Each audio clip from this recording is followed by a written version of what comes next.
皆さんこんにちは。本動画ではギリシア神話の大神ゼウスと、人間の子孫、及び彼の役立つ愛についてまとめていきます。最後までお付き合いいただけると幸いです。それではよろしくお願いいたします。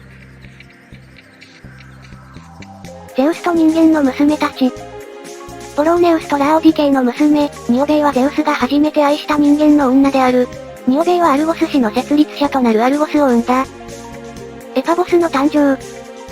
ポローネウスの妹イオは、古代ヘーラー神殿の女神官であった。ゼウスは彼女と恋に落ち、床を共にするため雲に化けた。この策略に女神ヘーラーは感づき、ヘーラーに問い詰められたゼウスは白を切ると、イオを白いメス牛に変えた。嘘を見抜いていたヘーラーは、騙されたふりをしてゼウスにその目牛を自分に送らせた。ヘーラーはこの目牛を手に入れると、巨人アルゴスパノクテイスに監視をさせた。ゼウスはヘルメイスにイオの解放を命じ、ヘルメイスは笛の音でこの巨人を眠らせ、首を跳ねて殺した。解き放たれたイオを苦しめるため、ヘーラーはアブを差し向けた。アブに刺されたイオは狂気に陥り、世界の果てへと逃げていった。エジプトへたどり着いた時、ゼウスが彼女に手を触れるとイオは人間に戻り、エパボスを生んだ。それでもヘーラーの怒りは収まらず、クーレイスたちにエパボスを誘拐するよう命じた。クーレイスたちはこの命令に従ったため、ゼウスに殺された。イオはさらわれたエパボスをシリアで見つけ、エジプトでテーレゴノスと結婚した。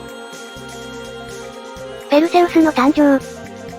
アルゴスを支配していたアクリシオスは、いつか娘が男の子を産み、その子の手で滅ぼされると神託の予言を受けていたため、娘のダナエイを地下の聖堂の部屋に、乳母と共に幽閉した。ゼウスがダナエイの魅力に気づくと、黄金の雨となって室内に入り、ダナエイの元を訪れた。この結果ペルセウスが生まれた。ディオニューソスの誕生。カドモスの娘セメレイは、ゼウスの他の恋人たちよりも強くヘーラーに嫉妬された。ヘーラーはゼウスとセメレイの関係を知ると、彼女のところへ変装して訪れ、ゼウスにオリンポスでの神の姿でやってきてほしい、と頼むようセメレイをそのかした。ゼウスは身に余る要望をしないよう説得したが聞き入れられず、要求を飲み、電光と雷を引き連れ、戦車に乗って彼女を訪れた。その輝く姿は人間の目には激しすぎたため、セメレイは炎に焼き尽くされて死んでしまった。ゼウスは彼女の体内にあったこの切れ端を集めて大体に封じ込め、その中で育てた。この子が生まれてディオニューソスとなった。エウローペイの役立つ。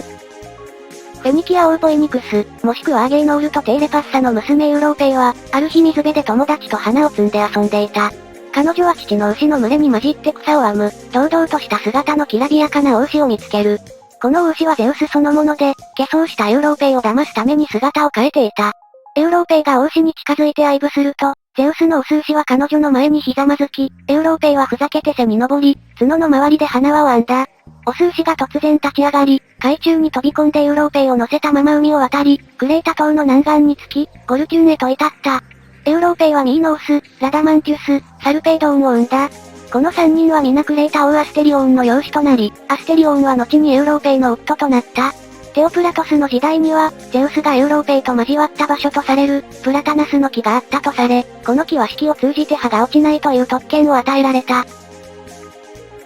ゼウスと役立つ愛。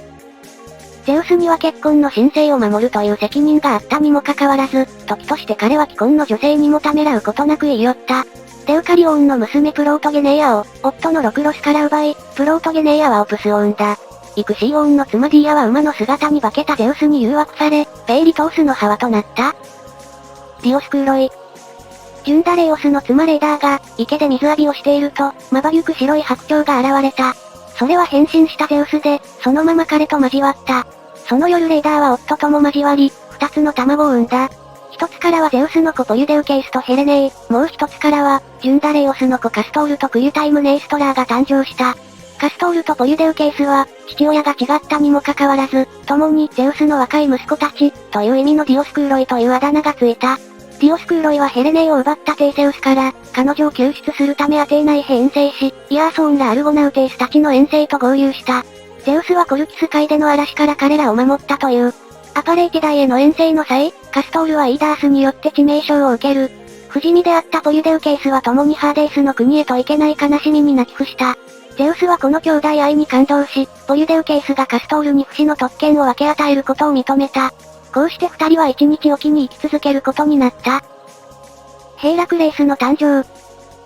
ゼウスはまた別の計略を用いて、アルクメーネを誘拐した。人間と神々の守護者となる強力な息子を設けようと願い、帝梅王アムピュトリオーンの妻に狙いをつけた。ゼウスは彼女が低粛であることを知っていた。そのためアムピュトリオーンの留守を狙い、そのアムピュトリオーンの姿に変装して彼女の元を訪れ、交わった。この出来事の数時間後に、本物のアムピュトリオーンが戻ってきた時、妻が戦場的にならないために驚き、逆にアルクメーネはアムピュトリオーンが先ほどの行為を忘れてしまっていることに驚いた。この事件は後に占い師、テイレシアースによって明らかにされることになるが、この二度の交わりからアルクメーネは、ゼウスの息子ヘイラクレイスとアムピュトリオーンの息子イーキクレイスを生んだ。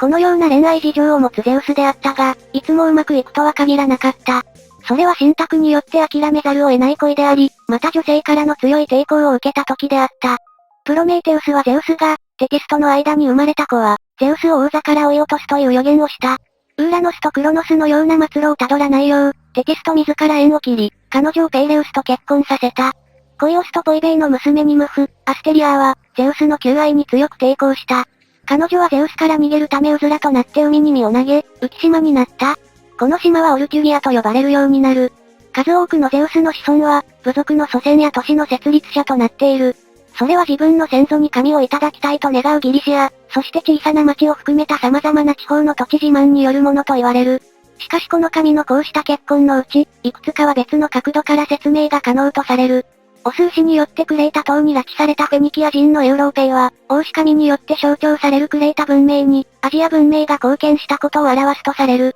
これは歴史的事実の偶意的説明である。また地下のダナエイに浸透した金の雨が、地中に埋もれた獅子を発芽させる日光を意味する、と考えられるというような自然現象の比喩表現として解釈される物語もある。本動画ではゼウスと人間の子孫、及び彼の役立つ愛についてまとめました。次回はゼウスと関わりのある神話について見ていきたいと思います。よろしければまたお付き合いください。それではさようなら。